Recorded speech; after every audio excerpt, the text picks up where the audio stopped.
She was fired at the cafe on Christmas Eve. Then a single dad at the corner table stood up. The cafe was decorated with wreaths and twinkling lights that reflected off the windows. Christmas Eve at the corner bean was usually busy, filled with last-minute shoppers and families sharing warm drinks before heading home. But tonight felt different.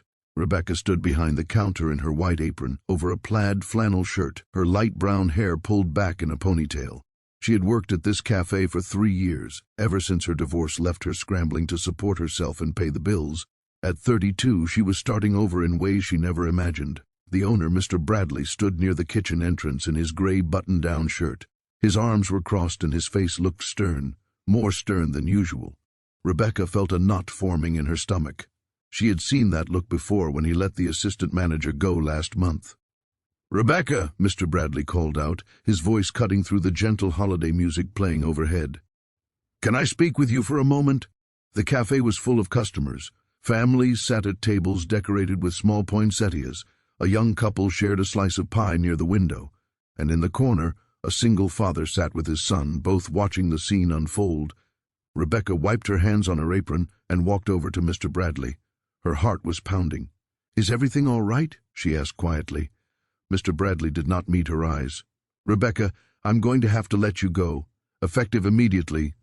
The words hit her like a physical blow. "What? Why? Did I do something wrong?" "The cafe isn't doing as well as I hoped," he said, though his tone suggested there was more to it. "I need to cut costs. I'm sorry, but I can't afford to keep you on. You can collect your final paycheck after the holidays." Rebecca felt tears burning behind her eyes. "Mr. Bradley, please. It's Christmas Eve. I have rent due next week. I have bills." "I'm sorry," he repeated, but he still would not look at her. "Please remove your apron and leave." The cafe had gone quiet. Everyone was watching now. Rebecca's hands trembled as she untied her apron. This job was not just income, it was stability, routine, dignity. Without it, she did not know how she would survive January. She folded the apron slowly, trying to maintain some composure, but the tears came anyway, sliding down her cheeks as she set the apron on the counter. "I understand," she whispered, though she did not understand at all. She grabbed her jacket from the hook by the kitchen and turned toward the door. The customers looked away, uncomfortable witnesses to her humiliation. But then something happened. The man sitting in the corner stood up. He was in his late 30s with dark hair and a kind face, wearing a white button-down shirt. His son, maybe 7 years old, looked up at him with wide eyes. "Excuse me," the man said, his voice clear and calm. "I couldn't help but overhear." Mr. Bradley looked irritated. "Sir, this is a private matter." "Actually," the man continued, walking closer, "it became public the moment you fired this woman in front of a room full of people on Christmas Eve." The cafe was completely silent now. Rebecca stood frozen by the door, her jacket clutched in her hands. The man turned to look at her, and his expression was gentle. "Ma'am, I don't know you, but I've been coming to this cafe for 6 months. Every single time you've been kind to my son and me. You remember his name. You remember that he likes extra whipped cream. You ask about his school." He turned back to Mr. Bradley. "Do you have any idea how rare that is? How much it means to a single parent when someone sees your child as a person, not just another order?"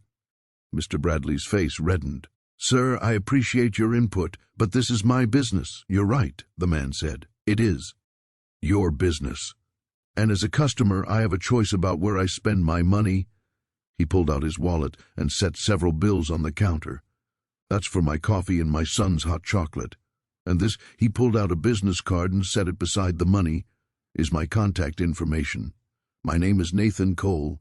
I own Cole Properties downtown. We manage several commercial buildings, including the one across the street." Mr. Bradley's expression changed, a flicker of recognition crossing his face. Nathan continued, his voice steady. "I've been looking for someone to manage the cafe space in our main lobby. It's a prime location with steady foot traffic from office workers and visitors. I was actually considering offering the space to you, Mr. Bradley. I thought your cafe had something special." He paused, letting that sink in. "But I realize now that what made this place special wasn't the location or the decor. It was the people working here. Particularly this young woman who treated my son and me with genuine kindness every single time we walked through that door." Nathan turned to Rebecca. "Ma'am, I know this is sudden, and you don't know me. But if you're interested, I'd like to offer you an opportunity. I need someone to run the cafe in our building. Someone who understands that a cafe isn't just about coffee and pastries. It's about making people feel welcome, feel seen." Rebecca stared at him, unable to speak. Nathan smiled gently. "The pay would be competitive, and there would be benefits. Health insurance, paid time off. If you're interested, call me after the holidays and we'll discuss details. No pressure. Just an offer from someone who believes in recognizing good people when he sees them." He picked up his son's hand. "Come on, buddy. Let's go home and finish wrapping presents." As they walked past Rebecca, Nathan's son stopped and looked up at her. "I hope you take the job," the boy said seriously. "You make the best hot chocolate." Rebecca laughed through her tears. "Thank you, sweetheart." After they left, the cafe remained silent for a long moment. Then one of the customers at a nearby table stood up. She was an older woman with silver hair. "I've been coming here for 2 years, she said to Mr. Bradley, "and that young woman has always been professional and kind. Firing her on Christmas Eve in front of everyone was cruel and cowardly." She put on her coat. "I won't be back." Another customer stood. Then another. Within minutes, half the cafe had emptied, each person making it clear why they were leaving. Mr. Bradley stood behind the counter, his face pale. Rebecca walked outside into the cold December air. The street was decorated with lights and garland. She stood there for a moment, breathing in the crisp night air, trying to process what had just happened. She had been fired, and then offered a new job, all in the span of 5 minutes. Her phone buzzed, a text from her sister. "Coming over tonight? The kids want to see Aunt Becca before Santa comes." Rebecca smiled and typed back, "I'll be there, and I have a story to tell you." 3 weeks later, Rebecca stood in the bright modern cafe space in the lobby of Cole Properties.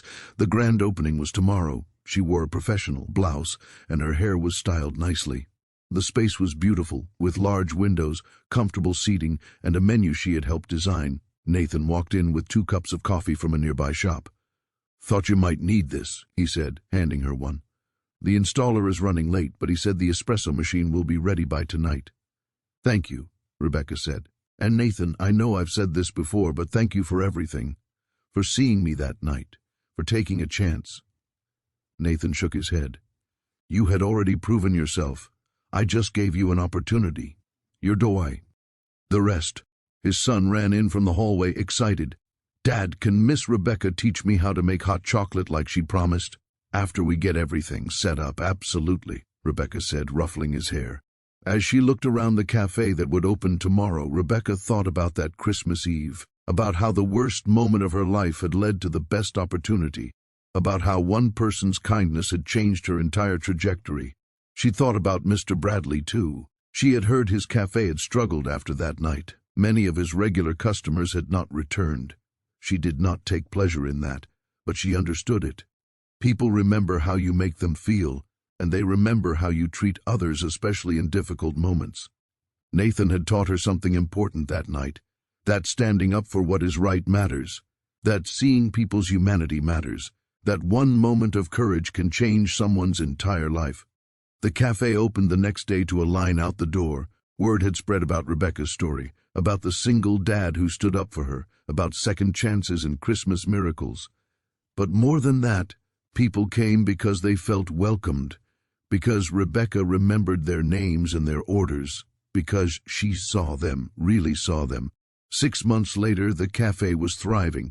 Rebecca had hired 3 employees and was training them the same way she approached her work, with kindness, attention, and genuine care for every person who walked through the door. Nathan stopped by regularly with his son. They had become friends, bonded by that Christmas Eve moment. And sometimes, when the cafe was quiet, Rebecca would look around and remember standing in that other cafe with tears streaming down her face. Remember the man who stood up when no one else did. Remember that even our darkest moments can be doorways to light, if we're brave enough to walk through and if we're fortunate enough to meet people who hold the door open. If this story touched your heart and reminded you that kindness and courage can change lives, please like, share, and subscribe.